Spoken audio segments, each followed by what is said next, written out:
this thing down. And we're in. What's up, everybody? How you guys doing? I could get my songs together here. Sax intro. No, we play the dollar one. Got that hype music playing in the back. Did you guys see the title of the show? Oh, shit. Yeah, I named it Souza's show. That's what Savon kept calling it. The king of nicknames. Him and Hiller. You gotta be careful because that shit's sticky. Sometimes you can have one name and the name just sticks. Are there humans out there? This is saying 0. There it goes. Now it changed. What's up? Augustus, what's up, man? How you doing? A horse walks in the bar. Bartender says, hey. And the horse says, make it a double. Cool. Read that wrong, probably. Seth, what's up, dude? Sue's about to break some hearts with the title of this show. Maybe. Tell that to Tia. I'm using her as an example today. Chris, what's up? Oh, hello. Why, hello. How's it going? Sarah, what are we ranting about today? Nothing. I think I'm going to chill on the rants a little bit. I'm going to chill criticizing CrossFit for a while. Right? Why not? Lance, what's up? Yo, Matt. Nice ankle shot. How's it going? Installing carpet outside of Cleveland. Roger that. Yo, what's up, Extra Slop? How you doing? Oh, man. Okay. I'm doing good. Thanks for asking. Alexis, thank you. Or Augustus. Alexis. Screwed that up. I love the unhinged rants. We might get a few. We'll see how this show tempers out. I had to post something on my Instagram because I wanted to use this clip of Dana White to illustrate a point here. And it was just a little bit too long for me to use it on YouTube, to play it on YouTube. And it was a little bit too short to stop it every 7 seconds, if that makes sense. Because it's like, Hack, what's up? Sick rope climb photo. That almost looks like it's out of Wadapalooza or something like that. That's dope. And so, like I said, it was too short to stop every 7 seconds, and it was too long to play without getting the show dinged. Although I let that song play kind of loud for a while, so we'll see what happens. Lately, the intro music has been fine. Those are Savon and Taylor's specialty, unhinged rants. Yeah. We like to do that on this show. Dude, Blade, what's up, bro? How you doing, man? Missy, you got to stop by again sometime soon. What's happening? It was at Mana Games in Hawaii. Oh, that's cool. I had a buddy of mine, member of the gym, a friend of mine, Nakoa, compete there too. Nakoa. Rant. Still don't have a response to media applications. That's kind of crazy, right? Well, yeah, whining. I feel you though, because the nuts thing about that from the media space, for you guys don't know, I know we always go back and forth and we're like, we're going to go to the games and do this. Oh, we're waiting on access. We're unsure. Like, it's not just us that is also in that boat. Like, that's a lot of people that are trying to get their press passes. And I don't know what it looks like on CrossFit's end and how they sort that out and deal with that. And I haven't put much thought to it. So I'm not going to be like critical of it. But it is tough when you're trying to plan and like pay for shit, because you're like, I don't know, am I going to buy a plane ticket and get a hotel and everything and then get denied my pass? And there's no way I could buy a games ticket now. They've been sold out for forever. So you'd have to settle for like whatever, the Vendor Village Festival ticket. I think GoRuck's got something going on outside of the venue too. I think it's like 15, 20 minutes away, but they have like a big viewing party at it's like a sports bar or maybe just like an event center or something like that. My favorite, Barkley, what's up, dude? My favorite part of Souza's show are all his compliments and kindness when he starts the show. Thanks. I do make an effort to do that. I really appreciate all you guys that are here, listening, hanging out. It's so much better having humans on the other end of this that agree, disagree, or just respond back. Sarah Cooper, CTP got denied. I heard that. I have heard that. I wonder why though. And here's the thing too. I don't have all the information. I haven't talked to CTP, so I don't know. But I know if you are applying to go as a videographer or photographer for certain products, or you're with certain companies or something like that, I think sometimes those may or may not come in conflict, like in terms of CrossFit's partners. So that may have had something to do with it. Or maybe they were just like, screw this guy, we're not letting him in. I don't know. Is it even the Souza show if you don't get fired up about something? Don't you worry, Paul. Don't you worry. I get myself going. There's a if you guys are maybe women do this as well too, but it's probably mostly guys. This was a few months back, and Grace and I were in Tahoe, and I was like, we were walking down like the main strip. It was like a brunch time, like or late morning, early afternoon. And there was this like homeless guy there that was like sitting there, and he had like said something or made some gestures, and he was kind of being aggressive. He's not like your friendly hobo that's just there, like your passed out dude that you think it might be dead, but he was like kind of the aggressive like homeless guy. And as we started to walk up, I could tell he was like kind of looking at us or whatever. And so I'm like honed in on him a little bit too. And we're getting closer, and I kind of moved Grace to the other side. And needless to say, like nothing really happened. He might have like muttered a word, but like nothing happened. And as we were walking away, I was like, man, if that dude would have, and like I just went on this whole thing, like, oh, the fucking front kicked him in the stomach and taking him out, and like went through this whole like deal, right? And Grace just looks at me and she's like, you're getting like super worked up, and you just completely made all that up in your head. Like none of that existed. We just walked by him. And it was just funny because I just get like super like I'll get super wound up about shit sometimes. And then like I have to remember, like, yeah, I totally made up that whole entire scenario, and there's no reason to be this worked up. Unless of course some CrossFit did. Just kidding, guys. Bernie, what's up, dude? Do you think CrossFit HQ's media access strategy is a way of trying to exercise some type of control to the tone of the media? White House does this with press. Yes, for sure, dude. 100%. They're, if you aren't going to play nice or you're overly critical of us, we have something you guys want, and we're just going to deny you access to that. I don't think they do it as hardcore as we think they do. I think some of the people that work internally would love to see a lot of us not go, but I do think that they utilize a little bit of that for sure as an incentive to kind of like, what is the word Simon always says, like curl the herd or whatever, to like calm people down and to keep things in check. That's definitely the thing that they want, for sure. So they keep that down. That's like Dave saying, if we were to compete with Hydrox, we would crush them. Dude, that was a rough take. A lot of the stuff that Dave has said on his weekend reviews has been pretty good, and like having that access with him has been great. And I know he's walking a really fine line of like saying what he wants to say, being honest with the community and like what they're trying to do, and also trying to toe the line of like what's happening behind the scenes with a lot of the leadership and stuff. He doesn't want to get himself into trouble by saying, hey, we're going to do XYZ. And then he knows on the back end, like they're not going to back it, or they have no interest in pursuing any of those things. So he's always walking that like weirdly fine line, which I give him a pass on a lot. But when it came to the Hydrox comment, that was like, you know what it reminded me of, which is, this is a total joke. This isn't a knock against John Young, but like during the Kill Taylor shows, like when Taylor's halfway through the workout, we're like, oh, John just beat him. Like he already did the workout and he beat him. Like that's kind of reminded me of like what Dave was saying. He's like, oh, we could do that too if we wanted to, and we would crush it. It's like, hold on, dude. Why don't you just focus on putting out your fucking doc a year earlier? Why don't you just focus on making sure that content is being produced that you don't have to do yourself before you get all hot and heavy about whose lunch money you're going to go take? Oh, if we did that. Yeah. Okay, dude, relax. That's about as crazy as yeah. Then to what you're saying with my story with the homeless guy, that's about as crazy as that. Right. Extra slop happens to me. I just drive around for work. I'm either enjoying the smell of my farts or I'm in blind rage about nothing. That's a weird juxtaposition.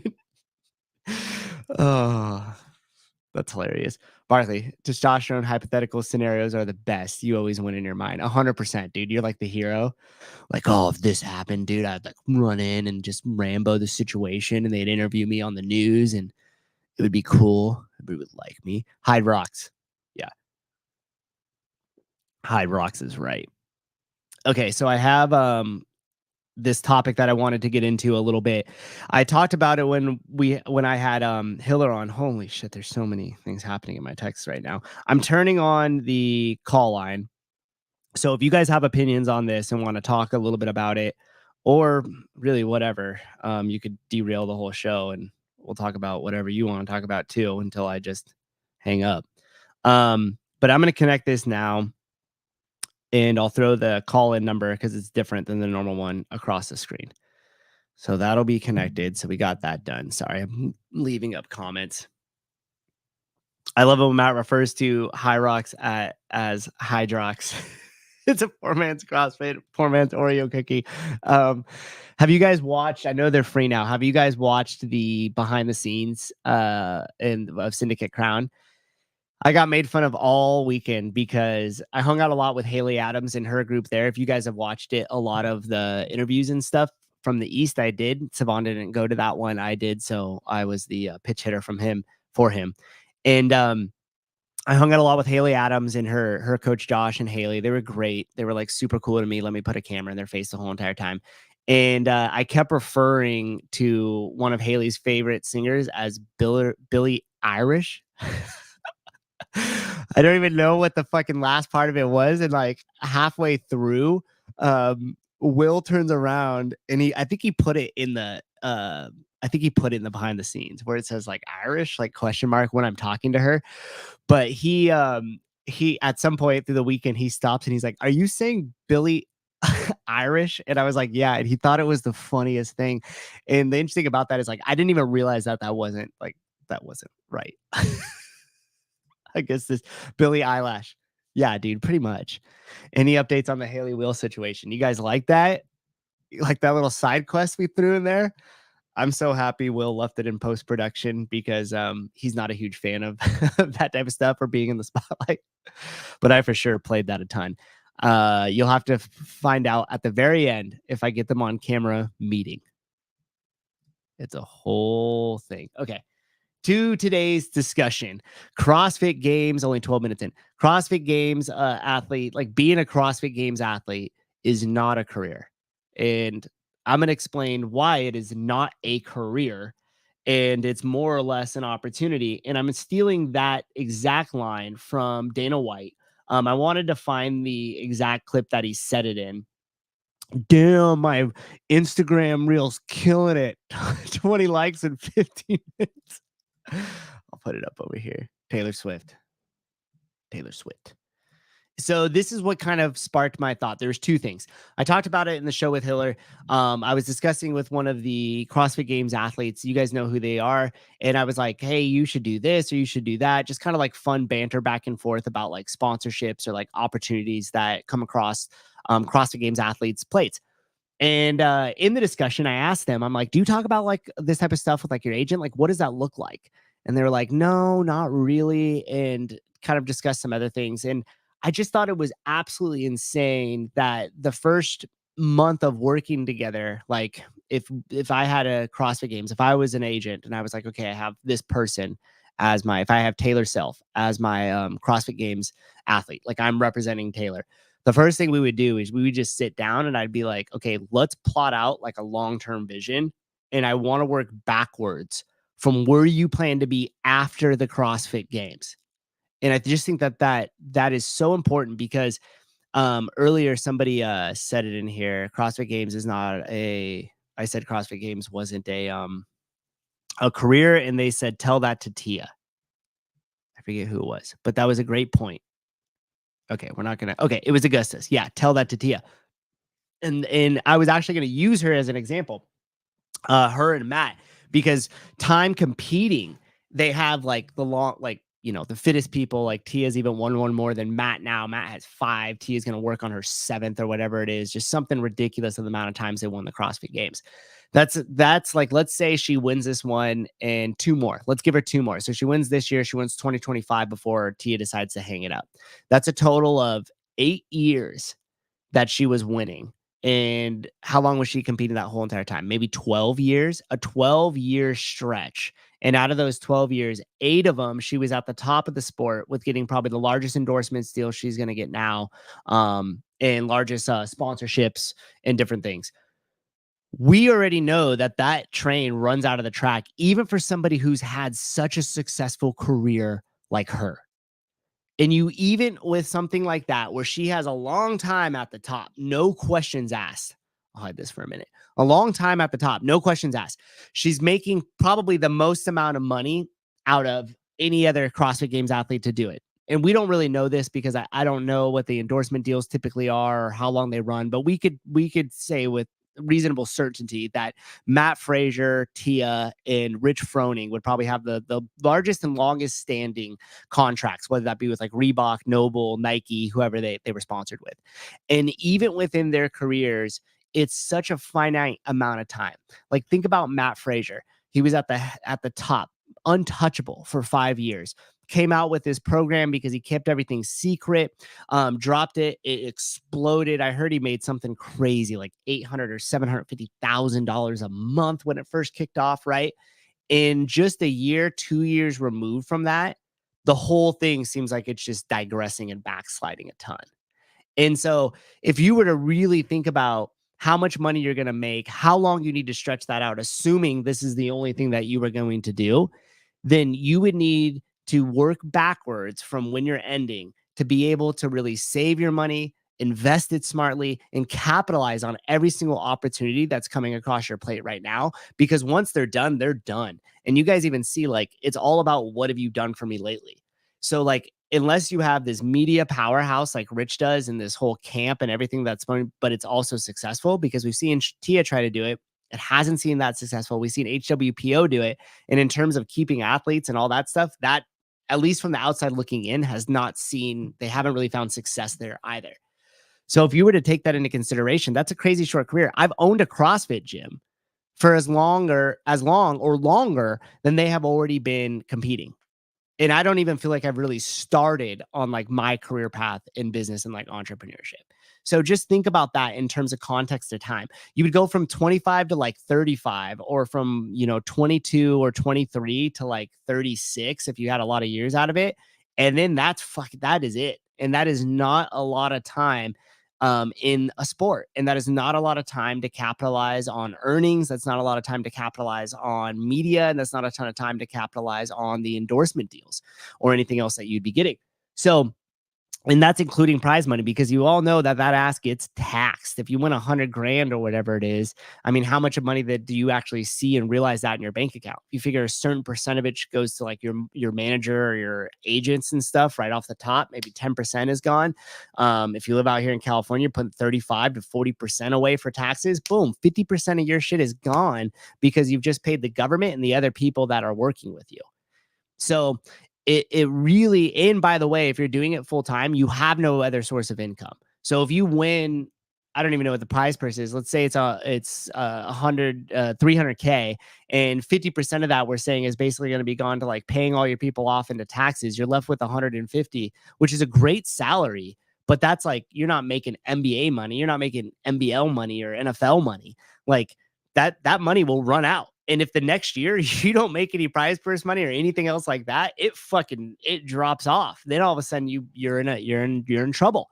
And same thing too with, if something comes up, you could end up getting injured, losing a year, losing those endorsements, losing some of the sponsors, or they drop you down. I knew I screwed one of them up. MBL. It's a fucking new sport, Augustus. You don't know about it yet. So anyways, here was the clip of Dana White saying it about UFC fighters. And I just thought this had such a parallel over to CrossFit Games athletes. Professional athlete, you have a very small window of opportunity. We'll try that again. When you're a professional athlete, you have a very small window of opportunity, a very limited amount of time. We get into all this money shit and the stuff that's going on right now. Everybody acts like this is a fucking career. This isn't a career. This is not a career. This is an opportunity. Anything can happen at any given moment. Knee can blow out. You're back. You're this. You're that. COVID-19. Who the hell knows what is coming down the pipeline? So you have to take every opportunity that you can get. When you're a professional athlete, every opportunity you can get. That especially means coming on this show and being interviewed by Sevon, even if he said that he didn't prefer Rads. Come on, Danielle, come back, capitalize on the opportunity.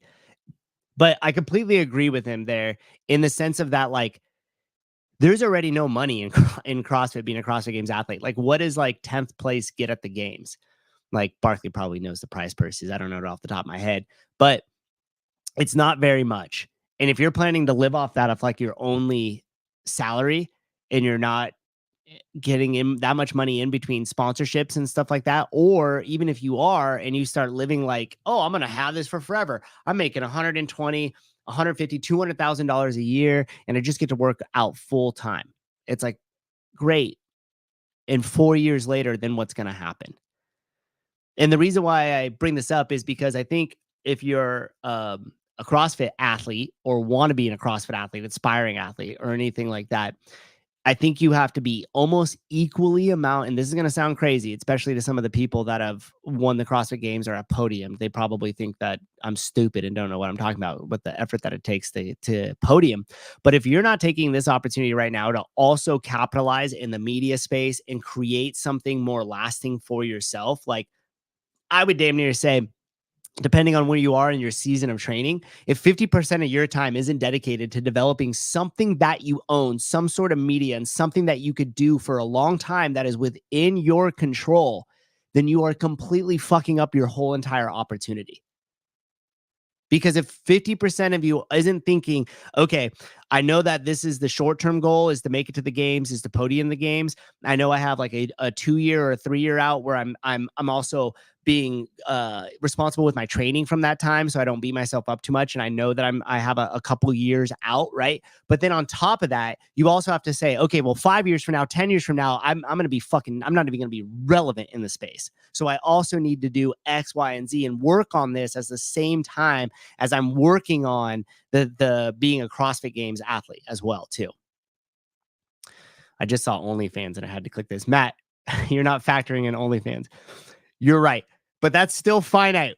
Wad Zombie, you know what happens after gravity takes a hold and aging. That's also super finite. Don't forget, if you drive a 2016 I'm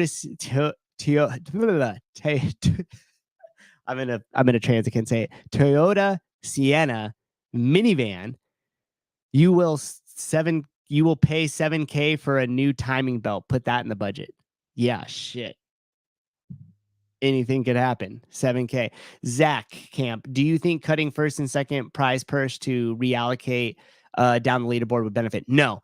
And in fact, I would probably even squeeze more of it towards the top a little bit. I don't have the prize purse breakdown in front of me for this year, but I think like everybody through like 15th or something got paid out and it got really small. Like basically you got like your entry fee back to you.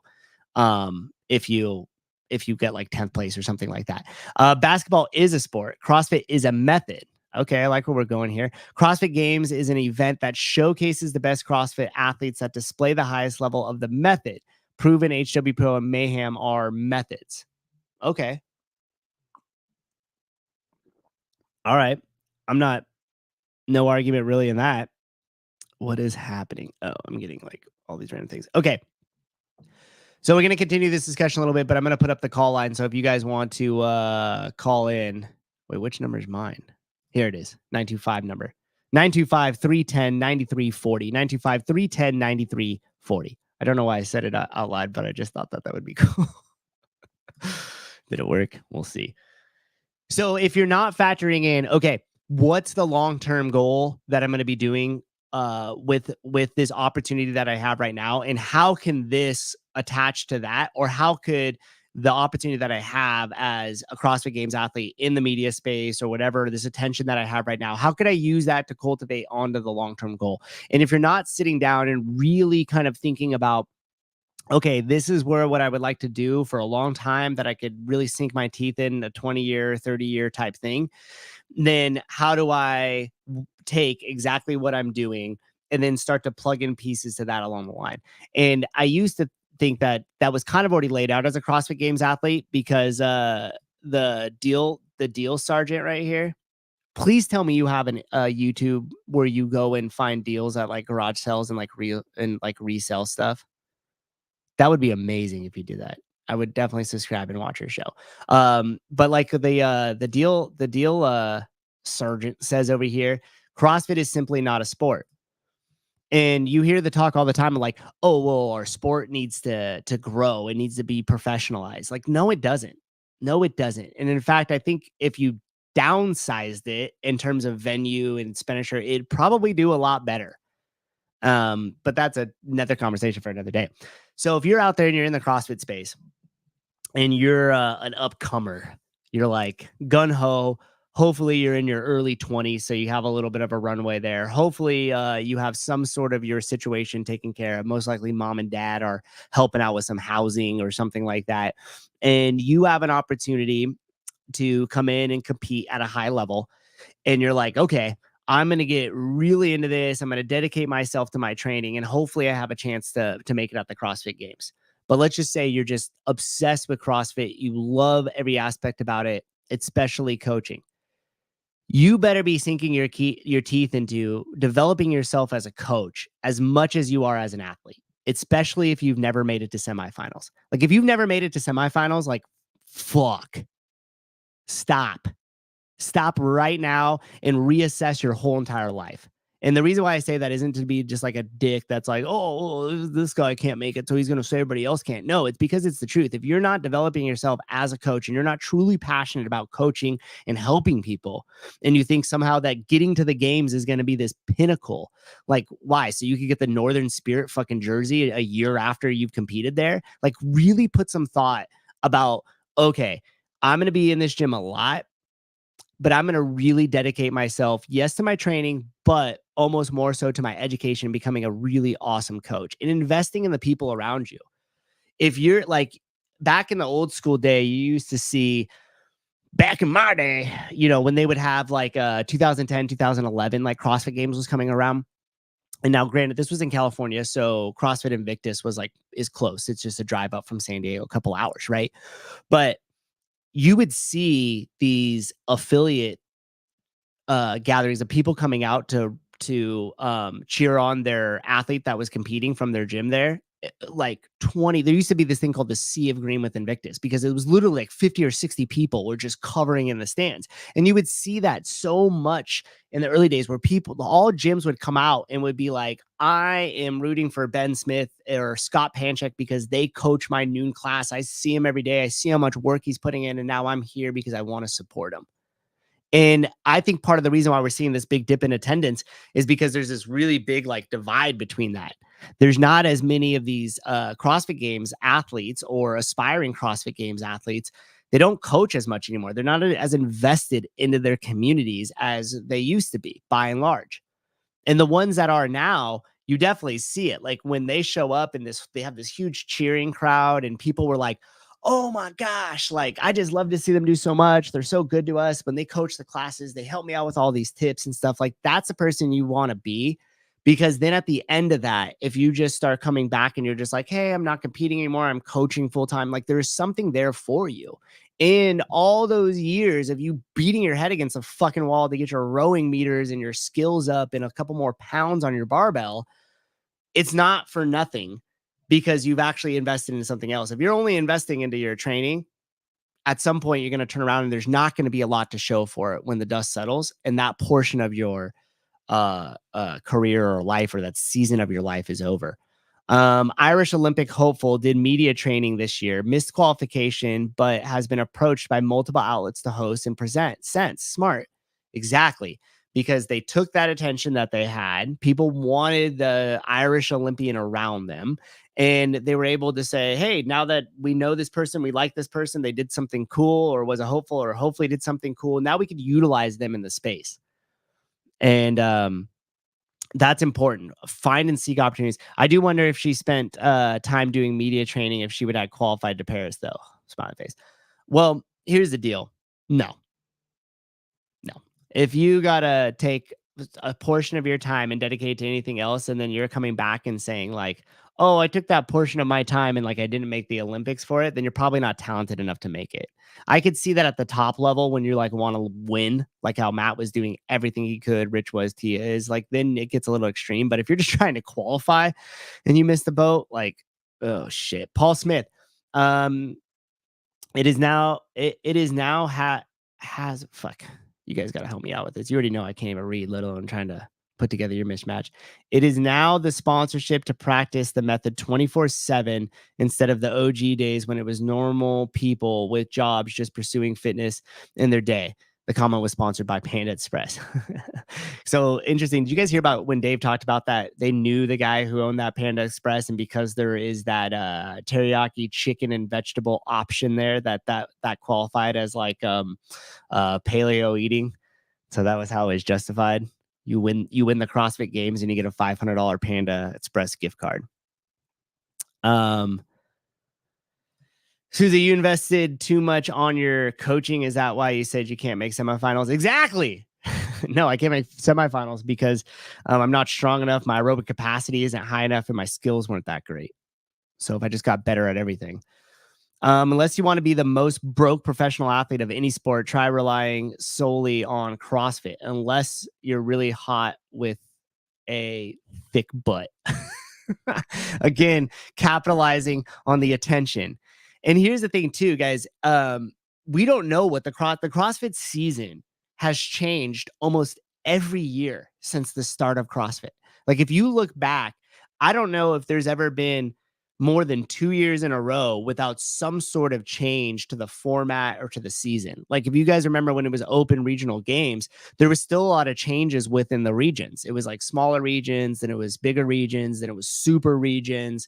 And then so as things go through a bunch of change like that, there is zero control over how it's going to go and everything else and what your season's going to look like next year. So to also just have zero control over your own destiny, that shit would drive me nuts. I would need to have something that I'm like, okay, I could own this and I'm going to keep working on it. And this will grow regardless of what happens everywhere else.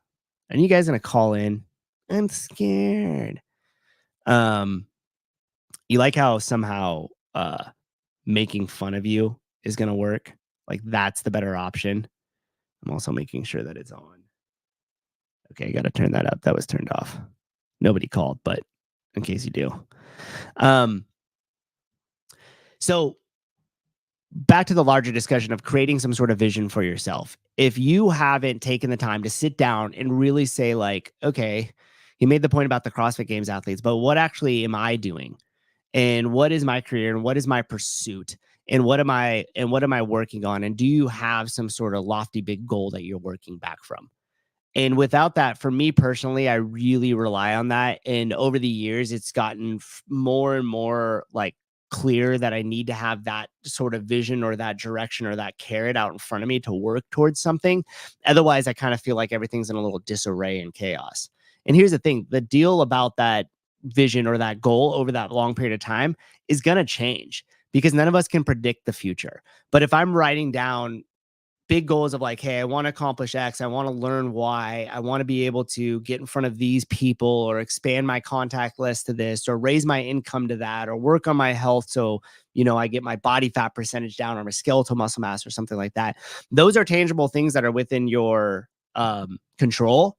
And they're big enough to where as long as you know you're headed in a positive direction of working on yourself, acquiring new skills, focusing on your financial literacy, working on your health and setting small goals into that, it doesn't really matter how else the chips fall because you know that you're moving forward in your progress. And therefore, it's never going to be a bad investment of your time. Lance, long distance calling is expensive. No, it's free. Just use WhatsApp. We don't need an Irish Olympian in the media space. The people demand Pedro. Ain't that the truth? Side note, did you guys see the last around the whiteboard?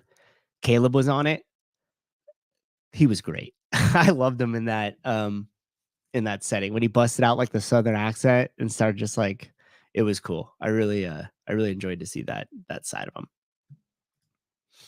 And this is something too, we had the discussion about, hey, if you were to have a coach that comes and coaches for you at the affiliate and they want to now open their own gym or they're striving towards that, like, what do you do about that? And for my mindset and my goal has always been like, help them in that process because chances are they're going to get partly through that and realize, oh, I just really enjoyed coaching. I don't want to actually own and run a business because those are two completely different things. And if you come with that mindset of like, hey, what is your long-term goal? Like, what do you hope to get out of this? Like, what are you working or striving for?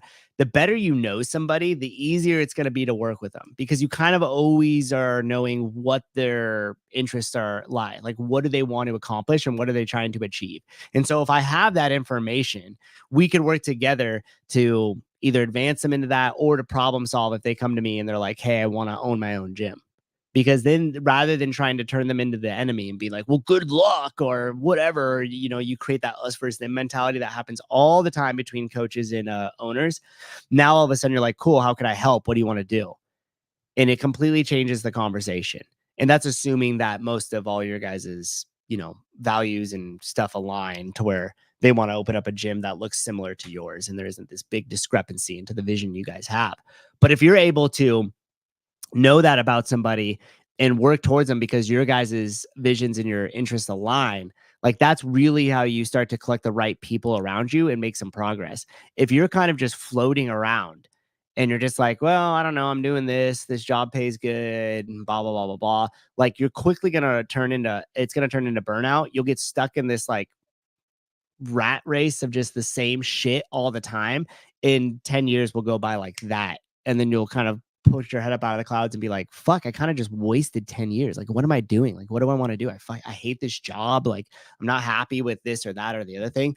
And so being able to craft that out and decide, this is where I hope to go one day. This is where my interests align. These are the things that I'm doing and working on myself to move myself into that direction. Like whether or not things change, and they're going to change, you're still making forward progress to that. And so with these semifinal hopefuls, especially, like when you're coming into the gym, fucking keep things in perspective. Like stop with this whole like not focusing on yourself, not focusing on your career. Decide, like I know a bunch of people that are competing to be at a semifinal level that are like coaches that you could tell that they're just not even into coaching. They're just doing it because they think it's a thing that they should do, and it's keeping them in the gym, and it's creating more time for them to work out. And it's such like short-sightedness in terms of being able to think about where it is you're going or what it is that you plan to do. Then you're you're gonna get burnt out. You're gonna start to hate it. And then you're gonna have this weird period where you feel a little like lost in life. Like you're kind of just like floating around trying to figure out the next thing.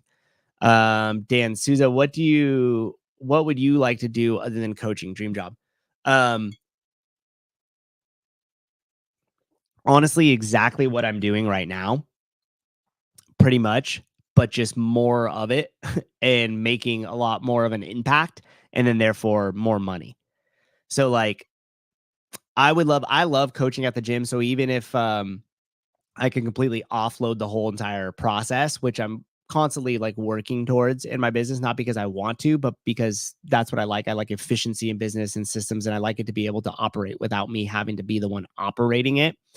But even when that becomes the case and that schedule gets filled up with other coaches, I'll still probably coach class like at least 3 days a week, just because I enjoy doing it. I really enjoy also working with the fire departments because it's a different style of coaching. Like, don't get me wrong, I enjoy coaching my CrossFit classes with my like general population of people.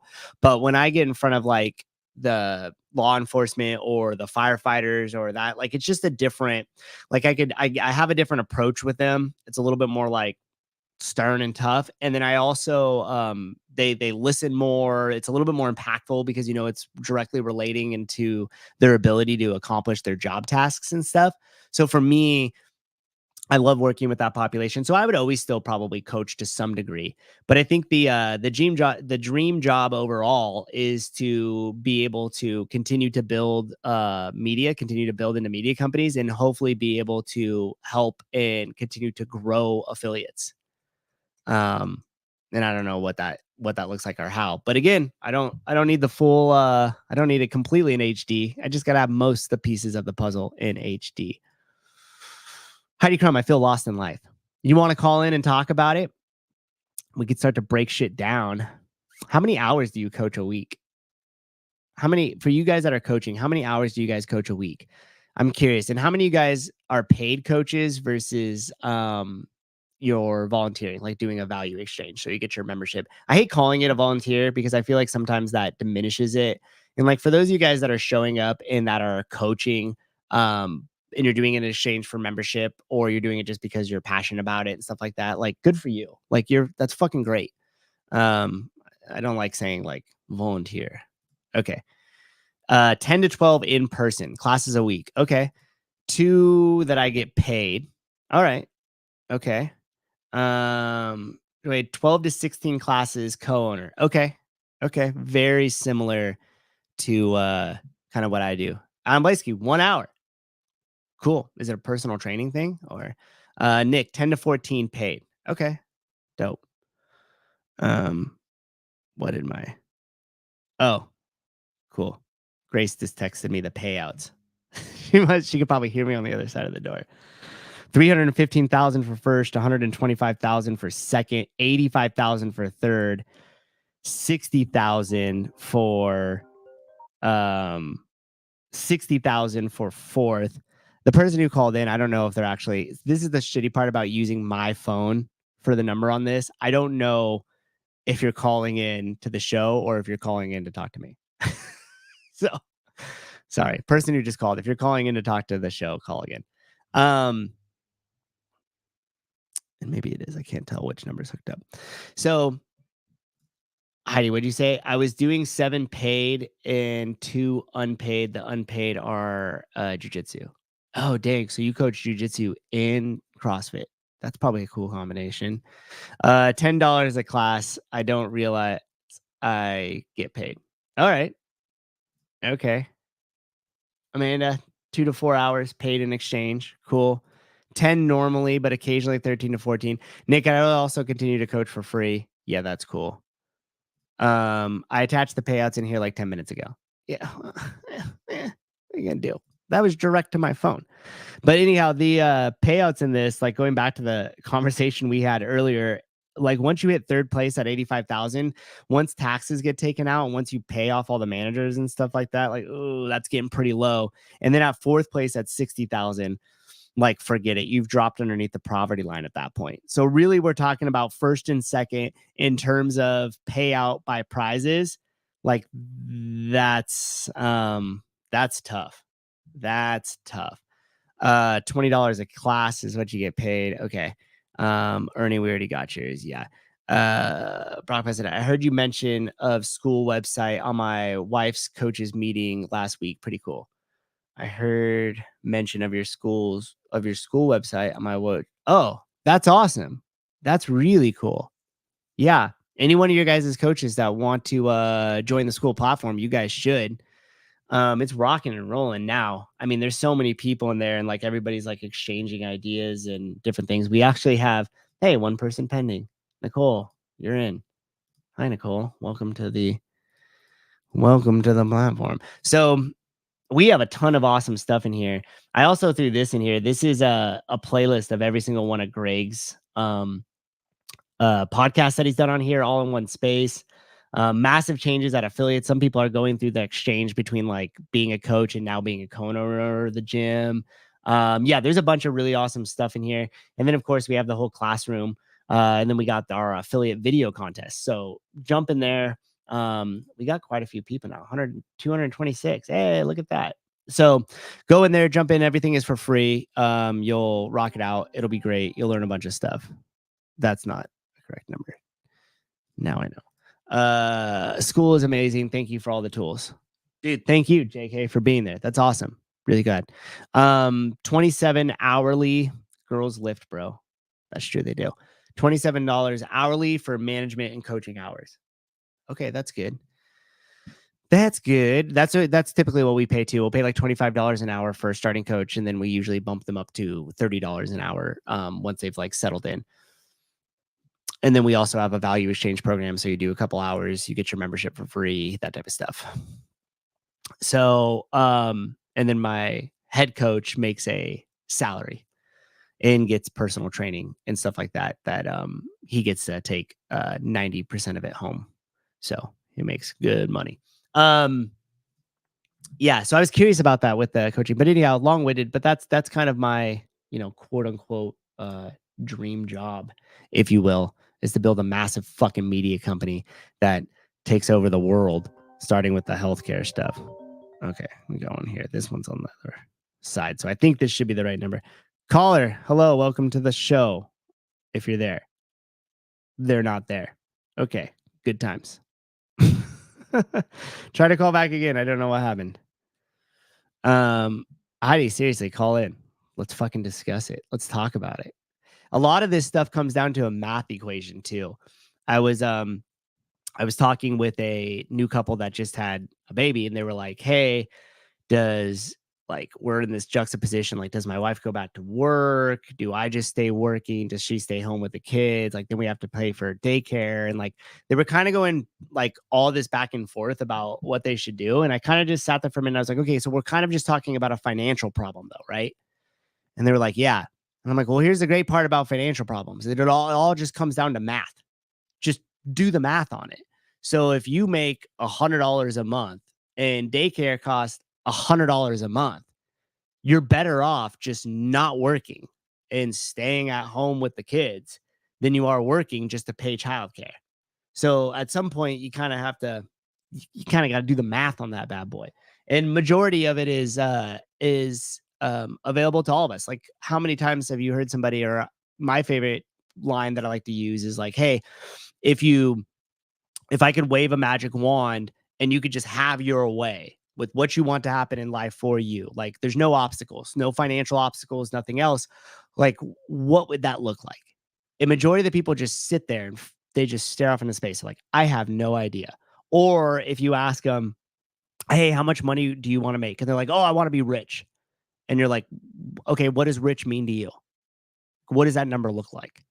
And then usually you get the first like really big pause of like, well, I don't know. And you're like, no, seriously, think about it. And you're like, let your dreams run wild. Well, I want to fly private. I want to eat at 5-star Michelin restaurants. I want to be able to buy anything I want, take my family on a vacation, multiple times a year. Then you start naming out all these things. And then you realize, wait a minute, all those things actually have prices to them. So you could write down all the prices and you could figure out the number that you need. And then bada boom, bada bang, you have a financial goal that you're working towards here. Okay, we're going to try this again. Okay, let's see if it works this time. Hello, caller, you're on the show. Yo, what's up? Oh, what's going on? This is Jay. Jay, what's up, dude? You meant to call the call-in line, right? Yeah. Okay, sure. Okay. I was like, are you calling? And that's like, I can never tell sometimes when I have somebody. Okay, what's up, dude? So, who has it together? Maybe we can highlight these two, which is Miranda and Julian Alcaraz, right? Oh, yep. Now, they're doing something right in the space, right? Not only do they provide amazing educational content, programming, etc., but they have it dialed in with the entertainment. They have it dialed in when it comes to motivation, right? So there's a roadmap here. Just want to get your thoughts on it. Yeah, dude, great point bringing them up. Yeah, Miranda was, they both were high level competitors. Julian made it to the games, but then I think gave up his spot because his son was going to be born, right? Right. I think that happened. Yeah. So both of them high level competitors, games competitors. Miranda was on a team, would have won that year. And they, like Julian and Miranda, I mean, dude, they just found a perfect little niche, right? Like Miranda basically, have you heard the story of how the street parking kind of came to be a little bit? No. Okay, so Miranda could obviously tell it. Miranda and Julian can tell it much better than I can. But I think that they were going to move into doing their programming, like we're seeing what's happening here. And right as they were starting to set it up and we're going to make this accessible to like people in the garage, she became like pregnant, I think, with the second kid. And she was like, holy shit, how are we going to do all of this and start this company? And I'm going to keep working out. And I'm supposed to be the face of this. But like now I'm also taking care of 2 boys. And she basically started just adjusting her workouts, kept moving, showed people how to scale it. And then that became the avatar. Like all of a sudden you had these busy parents that wanted to stay fit, wanted to stay healthy, wanted challenging workouts, but also at the same time needed something that they could do on their own time and had multiple options to adapt the workout to their equipment that they had in the time allowance that they had. And so I think she, if I remember the story right, dude, I wonder if she'd come on here and talk about the business model of that. That'd be a really cool conversation. That would be, I'll text Miranda. Maybe for sure. maybe she'd be nice enough to do that.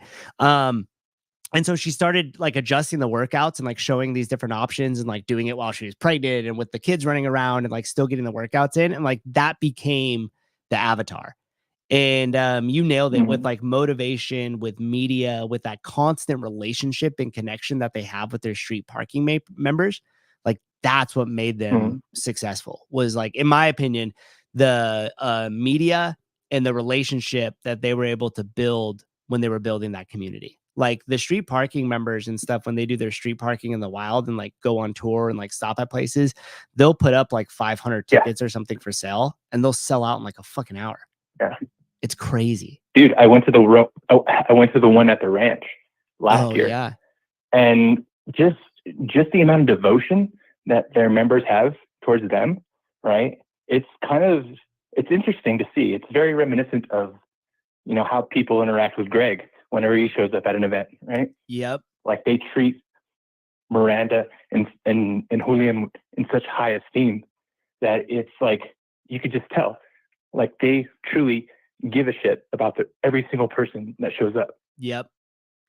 They really do. And like, I didn't go to that event. I wish I would have. I think we were like out of something. Like, I think I was traveling or whatever. But, dude, I had heard that Miranda and Julian like really spent dedicated their whole time to basically just like hanging with that community. And like, if anybody wanted to chat or do whatever, like they were game for it. Like they were just completely invested and immersed in that group and like super present, like with them. And I heard that went a long way. And if you look, and they have different tiers of programming for different types of athlete. And you're talking about proximity, right? Where you have them, you can message them, you can interact with their team, and then they hold, yearly events at different locations, right? So they have a formula that works and they seem to be growing, right? Yeah. And so I think people can, glean some insights from their model, and it would be awesome to have her on the show to ask questions and stuff. But yeah, I think they're in comparison to other, athletes who are just in it to like sell their programming, like, hey, just buy this and you don't ever have any proximity. You can't message them. They don't have any events, right? It's more of like you're on an island just looking at their programming. And after a while, it's just like, I'm going to try someone else's programming. And then they fall off, right? 100%. So the churn is probably pretty high. But Miranda, they double down on relationship, right? They double down on care, which is like, that's the model right there. Dude, 100%. I mean, you said it, like the relationship and the care factor is like, it's there. It's obvious and you could see it. And they have a lot of like, I feel like there's like, you could easily connect with them. Like they're not like how you said, like on this, like I'm not on this island as the person buying their program. And Miranda and Julian aren't the unreachable king in the tower. You know what I mean? Like they feel like accessible to everybody within their community. And it's because they are, you know what I mean? And they've taken the time to do that. And I think the success of their business and their program and the success that the community is seeing it all comes down to that. But yeah, you gave me a great idea, dude. I'm definitely calling, cool. I'm gonna shoot Miranda a text after this and she would come on, talk a little bit of business with me. Awesome, brother. Right on, cool. Dude. Thanks for the call, bro. Have a good one. Later. Bye. See ya. Sir Jay, also responsible for the school community and keeping me organized with a lot of this shit. I'll tell you, a lot of the stuff that is in this school and like keeps me on track, like you guys all thank Jay for that because he helps me a ton. He helps keep the train on the tracks when it comes to a lot of the stuff with media launch and with school and things like that. What did Heidi? You said something that I also agreed with. Savon should hold yearly events. I think so. It's time. Okay. Have you, did Savon talk about this on a show? There was a 4-hour one that I didn't watch all of it on Sunday. And so I don't know what he's talked about or what he hasn't talked about, but, the Kill Taylor tour. Have we talked about that publicly or did I just fuck something up? you guys have to put it in the comments. I know there's a delay, and every time I say something, I'm like, was that already talked about, or did I let the cat out of the bag there? I'm curious too what the what did Ernie say? Miranda has some sort of vibe to her at the summit. She stood out probably from pure awesomeness. Yeah, I agree. You felt that too. She definitely does. Heidi Crum, I have a list a mile long of things I would do if money wasn't a factor. None of those things will make me money unless I start my OnlyFans. Completely disagree. Completely disagree. I bet you we could talk about one of the two things that you don't think would make you money. And I bet you we put our heads together, we could come up with a business plan and some sort of framework for income for that. I bet you. I bet your money on it. Caller, hello, welcome to the show. Matt? Yo, what's up? What's up, dude? It's Ernie. Hey, Ernie, how you doing? Good, man, good. I called earlier, but I think it was my phone just acting up, so my bad, bud. Oh, okay. Did you mean to call earlier? Or did you not mean to call earlier? So, no, I did. I mean to call. I was gonna tell you. So I wanted to ask you, well, two things. One, the Taylor stuff. I know Savan did talk about it, and he actually called him. So I think it is pretty out there in the open already. All right, and cool. So I didn't fuck what it I up. wanted to ask you. Nah, you did, bro. What I wanted to ask you, since you're an affiliate owner, all that good stuff. What do you expect from your head coaches? Because fortunately enough, I got promoted this weekend, and I'm officially a head coach. Hey, congratulations! Air horns. Congrats. I'm very happy about it. Indeed, the members really make my day. But it's one of those things of like, I'm not too sure if I just continue to do my same old, or like as an affiliate owner. What is there anything you expect from your head coaches that I can like try to stand out, other than like, I guess, the regular responsibilities of just going through the programming, making sure that you're present and there for the classes and whatnot? Yeah. How many, as head coach, did your roles get defined? Not necessarily, at least not yet. And I believe it's just because of my work schedule. Like, I haven't been able to have a sit down and then know exactly what's going to be expected from me. So that's why I'm kind of trying to anticipate something. Yeah. So, one of the things that I could tell you about for the expectations for the head coach that I have is, number one, is developing all the people around you. So if you're head coach, like one of the things that we have at my gym is that I expect there to be some sort of regular cadence of coaches meetings that you're leading in terms of like whether it's connection or whether it's development or whether it's housekeeping. And those three buckets are something that we talk about with the coaches. Housekeeping is just like, hey guys, don't forget to turn off the lights, and this is the way the new stereo works. So just the information that they need, right?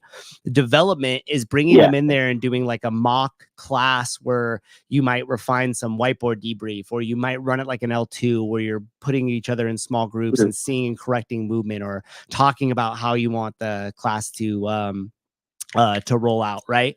So you have the like setting the tone. Yeah, exactly. Setting the tone, but then also developing them, right? And then on the last one too, it's like giving some sort of direction of like, hey guys, we could be better at this, or like, what are people doing in terms of education? So those are the main things or criteria that I look for in terms of my head coach, to be developing all the other coaches around them, and to have some sort of thought process as to like, hey, what do we need to do in terms of bettering the experience for the overall gym? So your viewpoint should start to go from my class to all the classes, and not how good was the experience in my 8 o'clock class, but how good was the experience on Monday overall. And so it just changes in terms of your perspective as to what you're looking for, because not only are you saying like, okay, how am I going to get better and what could I have done to make this experience a little bit better? But then you're also looking at that in terms of everybody overall, and then saying like, okay, cool. Now, what could we do together collectively as a group that would either make these workouts more exciting, would bring some more, scale options to it, or we could just do better, right? So that's what I would say is like changing your perspective from just like working on yourself, but also being able to contribute and take the whole group with you. So that's the main thing. Yeah, and then treat it like you own it, dude. So I tell that to everybody that works for me. What's that?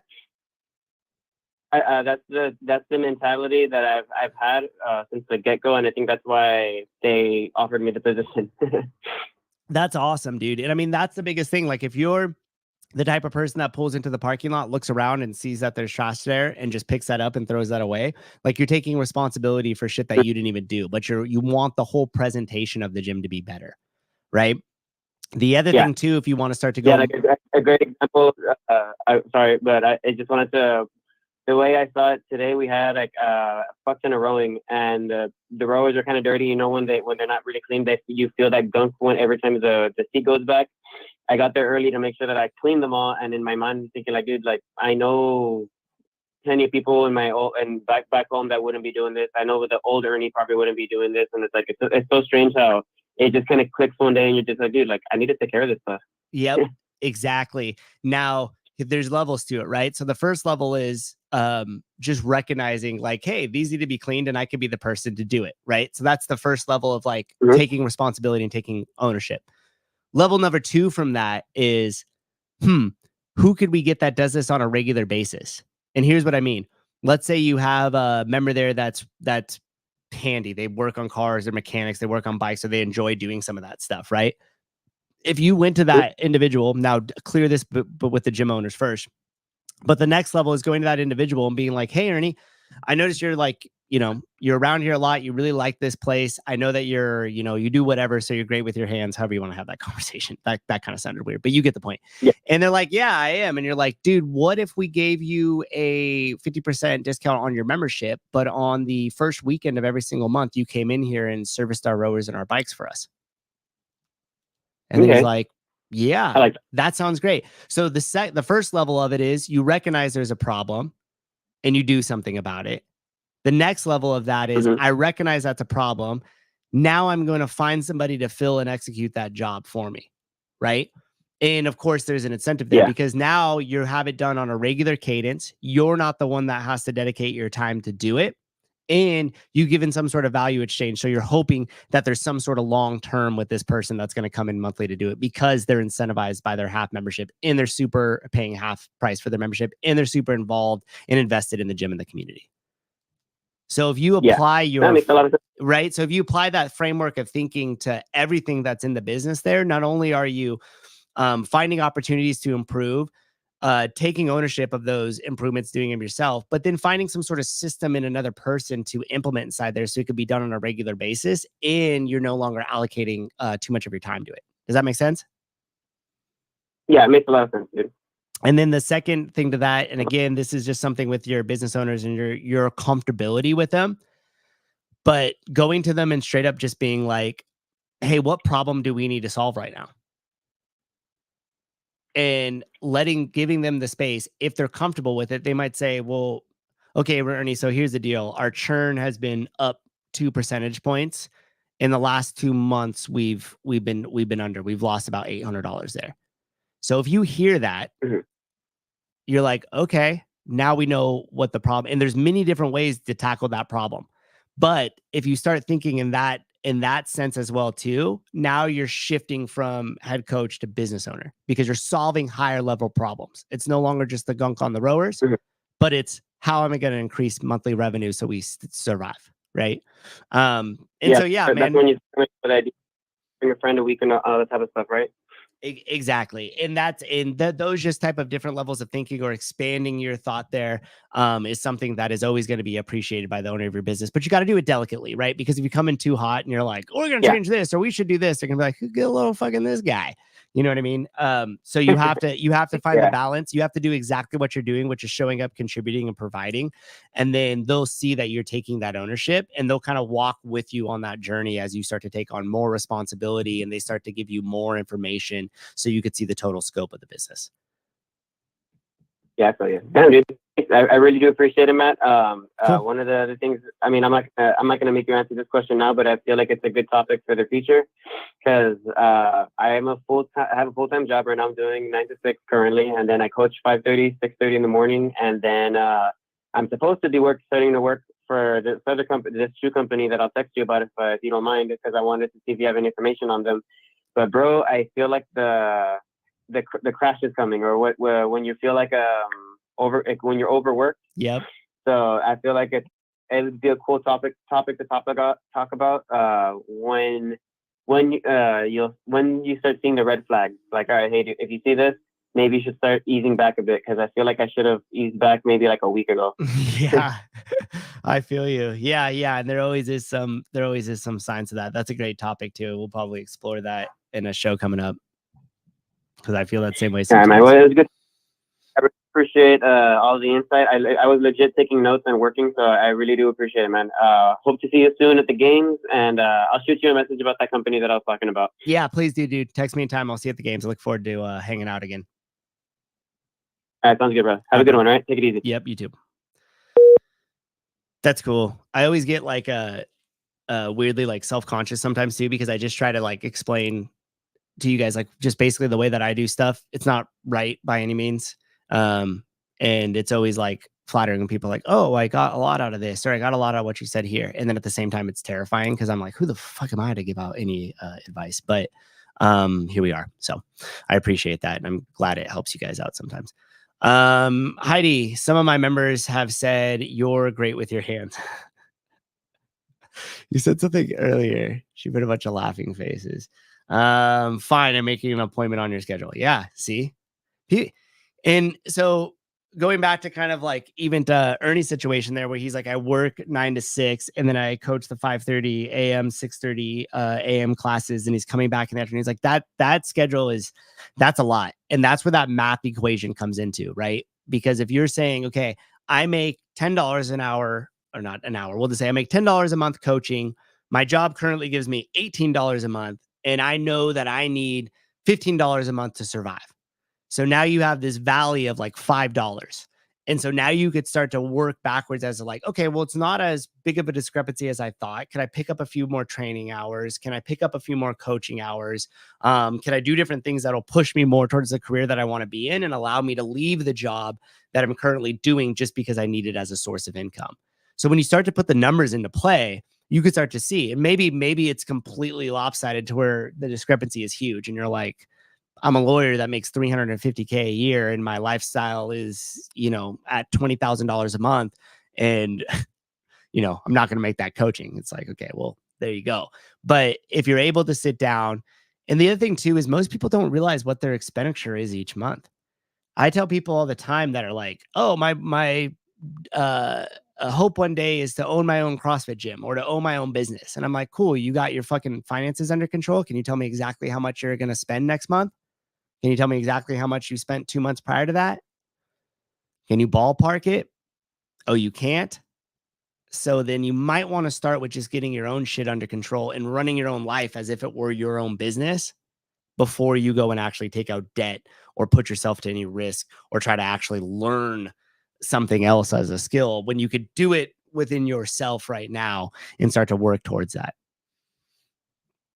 Judy Reed, always a good comment. I learned from you, not just say, what can I do to what can I do? How do I help? But come up with a solution to the problem you've identified. Bingo. That's the fucking, it irks me when people say that. And it irks me for two reasons. Number one, because usually you genuinely want to help. And so like, it's frustrating because I can't put you to work. And number two, like, it's frustrating because now you've given me a job to come up with your task to do. So being able to get out ahead of it and ask good questions and kind of see around the curve a little bit, to ask what actually needs to be done, not just showing up and saying, how could I help? Amanda, I'm trying to bring my RN and coaching together to start a business, but it's intimidating. Oh, I love these conversations. What's intimidating about it? Call in. Let's talk. I love doing these. I love solving anybody's problems but my own.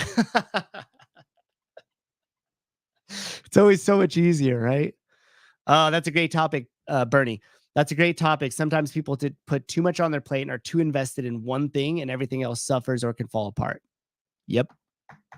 I would be lying to you guys to say that like I haven't struggled with that over these years. It's like I feel like I'm spinning multiple plates above my head. Then like one plate you start to see wobble. So you run over there and you get it going again. And right as you do that, you like run back and you're like, oh shit, this is slacking. And you get that one going again.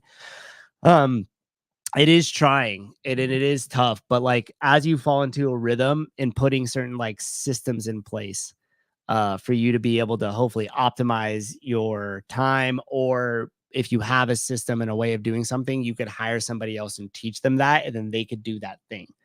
So that's tough, but you have to be able to think out ahead. Judy Reed, sorry for the terrible English. That's all right. We got it. I'm terrible at reading, so there we are. All I hear is Shiloh LaBeouf. Do it. Yeah, exactly. Do it, man. Do it, man. Do it, man. Did you mean to call the show? I'm always nervous. I can never tell which line is called. Hello? Souza. Yes. Hey, Hey. there was a book that you recommended to me that Pat David wrote. I don't remember. It was like the 5 things of business or something. Yeah, Your Next 5 Moves by Patrick. Your Next 5 Moves. Yep. And one of the things in there is to realize that and it's easier said than done, and I have not mastered it, but to realize you're already somewhere and everyone else is just catching up to you and recognizing it. Yeah. And so almost like there's a time continuum that you're in that the rest of them is not in, and you're in it in your head. Oh, yep. And so you're already there. And so one of the things would be, so 3 years ago when we were talking about all the woke shit and everyone was saying, hey, you're going to be canceled. We just stayed true to our course. We just stayed true to our belief. We were disgusted by racism. We were disgusted by poisoning children. We were disgusted by so many things. And we're like, hey, we're just going to stay true to who we are. And we're not going to try to do the populist thing. Yep. We're just going to stay true to who we are. And we're going to see that people will either catch up. People will eventually catch up with us. We're already there, right? Yep. Yep. And then there's these little moments along the way with the podcast where you actually, there's these glimmers of, wow, you start to believe your own story more and more. And when you see yourself actually believing your story, you have to seize that moment. Yep. You have to seize those, and you have to take even further risks and push out even further. Yep. Yep. And so part of it is, it's pretty abstract, but some people like in the mystical, self-help world, they call it manifesting. Yep. But more and more, I think the cue that works for me is the cue that, you shared with me about basically like, hey, you have to already just be there. And like, you're already there, and just be comfortable with being there, and don't try to reach a hand back. Just do you here, and the rest of the world will finally catch up and appreciate you. Yep. Yep. And it's hard to do because, I mean, you and I got the luxury of kind of going through it together, right? But I mean, how many different noises or voices did we hear that, oh, they're just going to cap out at this. Oh, it's already backsliding. Oh, it's just for right now. You know, we still hear it. We still hear it all the time from very influential people in the space. Why are you bringing the culture wars into your podcast? Why don't you just stick to CrossFit? Yep. And like, I get it. That scares people. They want to do their thing, but we just stay true to who we are. But there's times throughout this journey where I'm like, I feel something come through me, and I'm like, okay, that's who I am. That's where I'm at. But if I'm not aware of it, I can't grab it and like utilize it. It's kind of like you're standing there with 2 sticks, and another piece of wood passes by, and you have to grab it out of the air and turn it into a step on your ladder, and then stand on it. Yep. And then you wait, and you'll be really high and excited and believe in yourself. And then you have to be conscious the whole time, because then when you see another stick go by, you have to grab that to build your other step. That's right. Yeah. But it's almost like it's like a fake it till you make it. Exactly. But it's also, it's one of those things too, like it's fake it till you make it. Yes. But you're just still doing the work, right? So you're still moving in that direction, even though everybody else is probably saying it's, naysaying it, or it's not going to work out, or why bother? And then you, like you're saying, the branches, or you get these little nuggets where you're like, oh shit, it happened. What happened in my head happened out here. And then you get that like big leap forward of confidence. Like, yeah, we are on the right path. Fuck what everybody else is saying. Right. And to just do this isn't necessarily exactly true, but to give a really generic example, also, you have to be able to take the cues. So let's say we were going to ask someone $1 for sponsorship, but they opened with 2. So then we take that 2, but we saw what happened. So the next time when we ask for sponsorship, we ask for 4. Yep.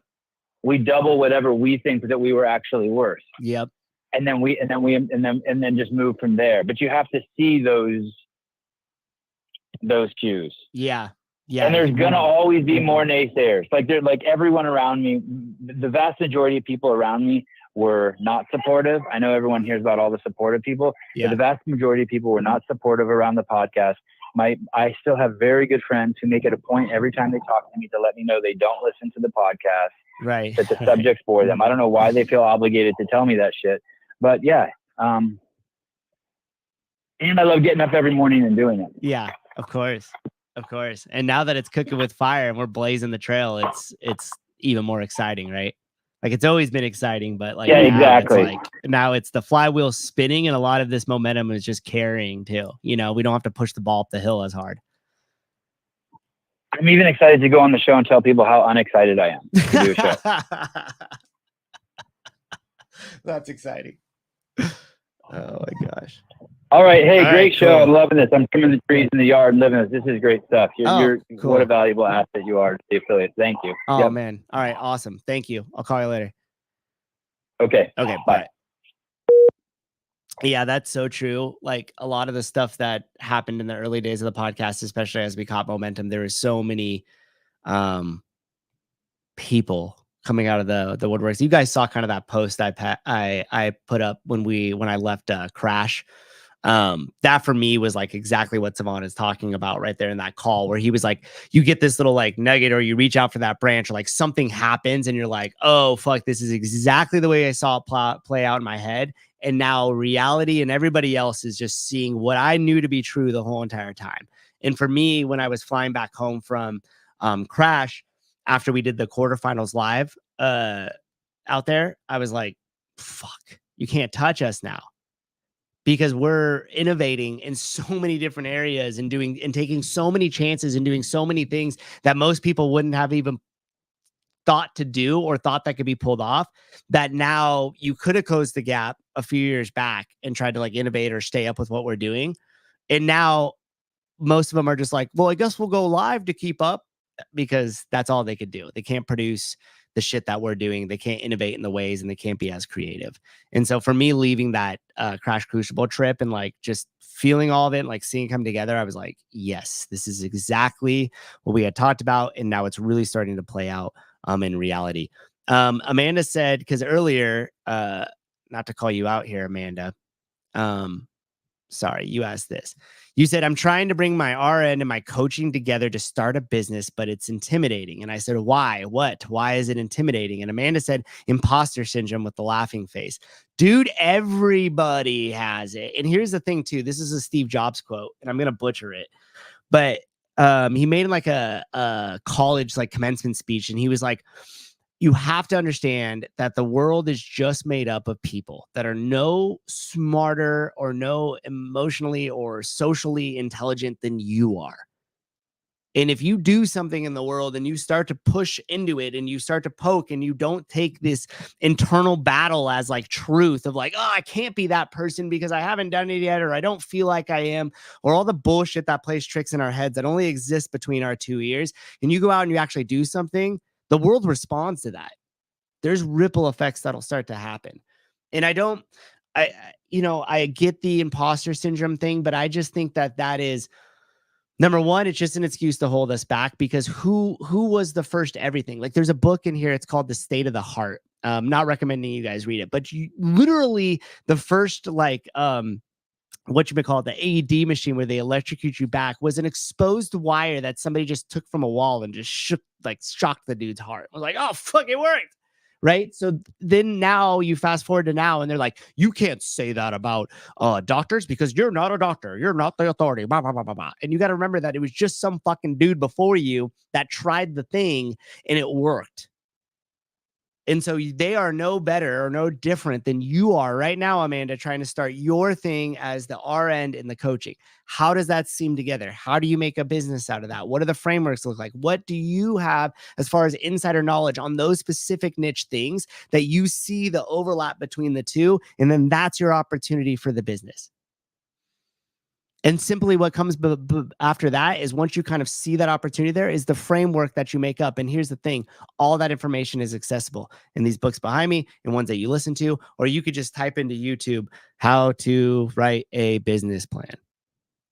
Enter, watch video, do work. And then the imposter syndrome starts to go away, because I think that a lot of times what we confuse as imposter syndrome is just lack of confidence for the work that needs to be done. Like when I was skateboarding, I was an imposter for knowing how to kickflip, and I kept working on it. And then I got my kickflip, and I no longer had to just tell myself I'm somebody who does kickflips. I could also show the world by doing the kickflip. But first it started to happen up here. And then I had to start to put the work towards it to earn it. And the book was called Your Next 5 Moves. Your Next 5 Moves by Patrick Bet-David. I highly recommend that book. That book would basically be a real deep dive into everything that we talked about today. Your Next 5 Moves, Patrick Bet-David. He had a second book called Choose Your Enemies Wisely. Another really great book. If you listen to that book or you read that book and you kind of apply it to some of these shows, or some of the things that we've done on the podcast, and especially me personally, you'll be like, oh shit, this dude read this book. I could tell he's doing the things. Paul Smith, I'm hearing that progress is made on the fringe, not in the comfort zone. 100%, dude. So much. If you're comfortable, if you're not afraid, Amanda, if you don't have imposter syndrome, then you're not doing enough. You can think about it that way too. Seth, jump ship.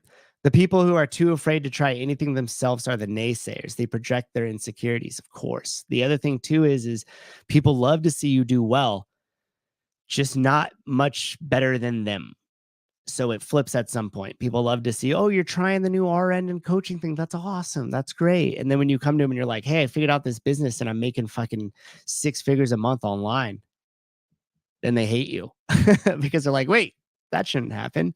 I didn't want to do that. Look, look, everything around you that you call life was made up by people that were no smarter than you, and you could change it. You could influence it. You could build your own things that other people could use. That's the Steve Jobs quotes. Thank you, dude. Lucky look coming through. That's it, bro. That's it exactly. Amanda, deep and so true. I'll send you my business plan when it's done. Yeah, do it. And you know what? If you really want some eyes on it, do it and put it in the fucking school platform, and you could have like 30 other people look at it. And the cool thing is like it's such a small group inside there right now that everybody's just like super supportive. You're not going to get some asshole that's going to be like, that's dumb. And if you do, you should be like, why? And what would you use to solve the problem then? And hopefully they'll fucking give you enough. Souza, have you heard of the Real Bros of Semi Valley?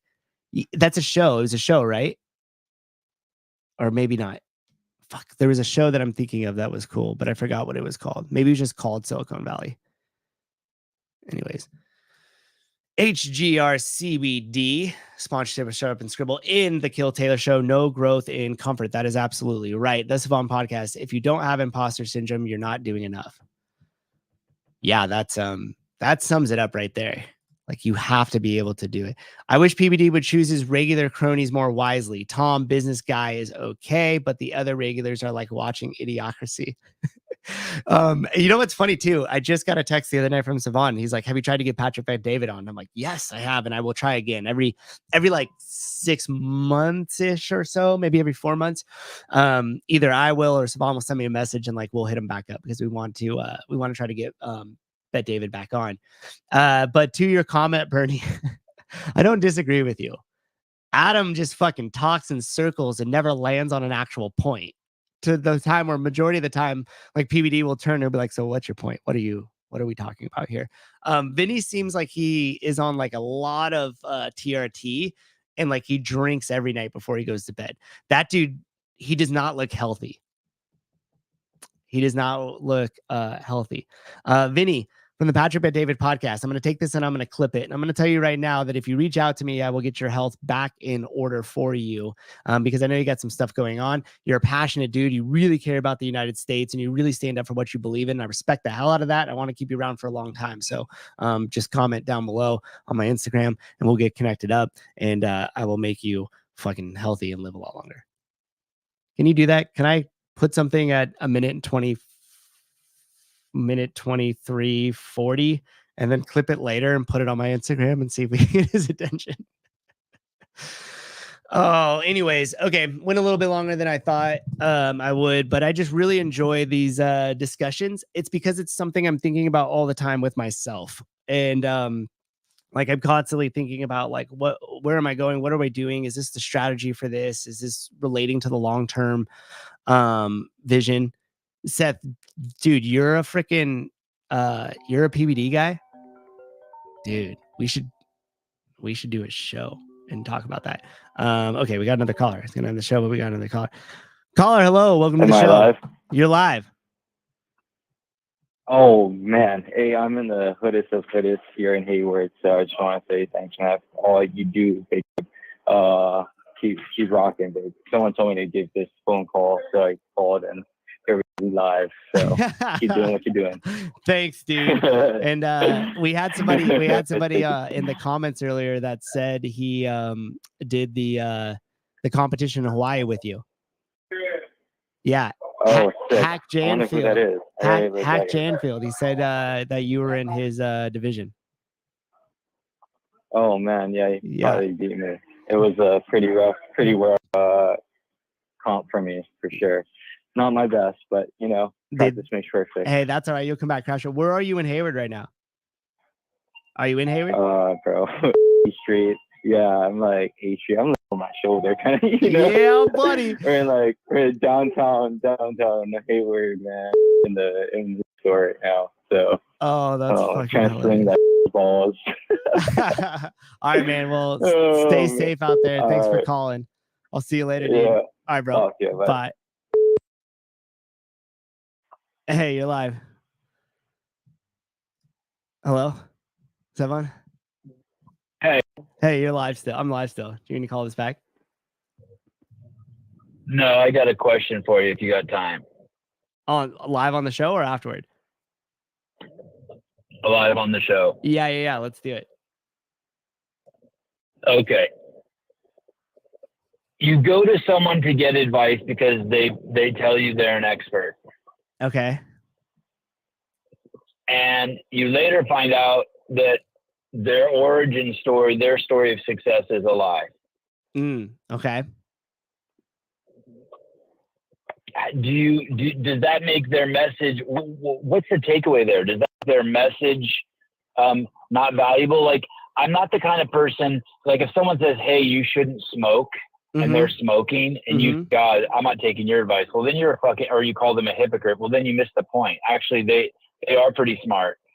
They're not being a hypocrite at all. They're telling you not to smoke. And that requires a level of like consciousness that's like above a snail, which I don't think a lot of people have. You know what I mean? Yep. It's like when you tell someone to close the fridge and they're like, would you open? And it's like, hey, what the fuck? Like that doesn't even make any sense. Yes. I'm not talking about that. I'm talking about there's people who are giving advice in the CrossFit space on how to, let's say, do a snatch. Okay. And totally making this up. There's no truth to this one. I want to stay away from the truth of it. Yep. But you know that they hurt their back doing a snatch and they didn't change their ways. They didn't learn. They never actually got their snatch back. Do you take their advice? I mean, there's so many, I feel like there's, what made me think of this is the imposter syndrome. There are people out there who are just straight imposters. Right. They basically are lying to you about their origin stories and they're giving advice. Yeah. They're leaving out important details. If I tell you a better one. I tell you I'm a super successful businessman and I'm really rich. But you later on find out that I won the lotto and I got $50 million and I opened a bubblegum factory that hasn't made money in 20 years. Right. Right. Do you take their advice? Is the question. Yeah, like what's the deal there? I mean, if I were to come to you and get advice from you on how to start an affiliate, I'd want to know what your story. Right? Yeah. Yep. Did you ever run a successful affiliate? Yep. Like Chris Cooper's opening line, hey, I've made a lot of mistakes. You don't have to make them. And then he can tell you his whole story of how he almost went broke to how he got wealthy. Yeah. Yeah. Lot to take away there. I mean, for me, here's the deal. It's like, is the advice going to be useful to your situation? I don't necessarily look at the messenger all that much as far as like, because here's the deal is how often are we lied to all the time, right? Like, hey, we're going to do this. And people have no intention of doing it. So what I always tend to look at is it's like, hey, if they've gone through the thing and even fucked it up completely, they probably have more valuable advice than the person that struck gold on the first time. Now, if you're totally a fraud, What if you find out that? Yeah, like if you're just totally just made the shit up, then no, I don't know. Again, it depends on more or less what you do with the advice. But I'm not going to go back and seek, I'm not going to continue to seek advice from somebody who I think is faking the funk, especially when it depends you and I know people who are very successful at giving advice on subjects that they've completely failed at. Right. And their financial success is around giving advice. Yep. Around something that they claim that they did good at when we know they fucking failed at. We know more than one person like that. Yeah, for sure. Yep. And I think too, like, yeah, I mean, history matters though, right? Because if it's the guy, like the smoking analogy, I completely agree with. If you have some guy who's got the hole in his throat and he's like still smoking a cigarette through it because, he has fucking throat cancer and all that shit, right? And then they go to him and he goes, don't ever smoke because you don't want to end up like me. I'm like, fuck, I'm taking that guy's advice. Even though he still smokes 30 cigarettes a day and had all the surgeries, right? So like for me, it's like it's just the lived experience, I guess, is what it should be. Whether they're telling you the inverse of what they did to help you out, or whether they're telling you to do what they did to help you out. I think the lived experience is where I would probably draw the line on taking the advice or not. So meaning if we go back to somebody who's like, hey, I had $100 million exit in my last company. This is what I did to be successful. And you should do it too. And then you find out that they never had a company, that they just faked the funk and it was dad's money. And the whole thing was a failure since they took it over. Then you would go back at that lived experience and be like, wait, you better be giving me advice on how to ruin a company. Because otherwise I'm not going to take any advice from you on how to make it successful. But if you tell me don't do what I did, then I'm going to take advice from that person. So I think it has to do with more or less like the lived experience in which they're presenting the information from. I got out of my gym and made $500,000. And then 5 years later, you find out that the guy's gym burned down and it was an insurance claim he got. Yeah. Because his dog died in the gym. Yep. So. And it's fucking crazy. As opposed to your story, hey, you're never going to fucking believe this. I fucking bought a gym for a steal. And like a fucking idiot, 1 month later, I didn't realize the landlord was going to kick me out and I was going to have to pony up another $50,000 to fucking move the gym. Oh, you're never going to fucking believe this. My gym was the most successful it ever been. And the state imposed a tax on me that made it so I had to pay an extra $40,000 1 year that the landlord should have had to pay. But there, in the fine notes, it said I had to pay for increased property tax. Yep. And and you have these actual lived stories. Yeah, exactly. Yep. Both those things have actually happened to me. So if you were to ask me, I would be like, hey, those are crazy stories. Yeah. And to be able to survive them, right? And so when I'm talking or like saying, hey, you ought to consider this, or this is what I did, it's like, it's that lived experience. Like I fucked up, bought a gym that was a lemon and had to jump through a lot of hoops to be able to save it. Yeah, it's wild. And then your success in the gym has given you the time to work on a podcast where, I heard someone the other day who was wealthy and famous. And I heard them say, and they're not wealthy anymore. And I heard them say, hey, I'm going to start a podcast because I hear you can get really rich doing it. And I'm thinking to myself, oh, you're fucking crazy. Yeah. You're like fucking nuts to think that if you're going to do a podcast, like, that's when you were talking about games athletes getting rich, I was thinking the same thing. Or like, it's an opportunity. It's not a career. Having a podcast is an opportunity, not a career. Yeah. Like you couldn't do that. The amount of crazy hours you spend on this podcast, you wouldn't have the luxury to do that if you hadn't established yourself with a gym, a successful gym first. Yeah, 100%. Like if I didn't have the people and the systems and all that stuff dialed in, like it would bury it quickly. And the experience. Now you've parlayed, and I wonder if this is what you're going to talk to Heidi about, but now you've parlayed your 10 years as an affiliate owner into something that you can also share with the world and then practice something else, doing a podcast and speaking to the public. Yeah, exactly. That's right. And so that again, like And it's funny too, because when you and I had a conversation like early on, and I was like, hey, when I started scheduling the shows, and then you were like, hey, James Hobart's out for the news tonight, like you should just come on this show. And then that slowly kind of went to me being more forward facing and stuff. Then I had talked to you early on, and I was like, yeah, dude, if I started scheduling this and it started to take off, and you were like, hey, here's Joe Schmo, I worked with him at CrossFit HQ, he's going to handle everything from now on, and I really appreciate your help up to this point.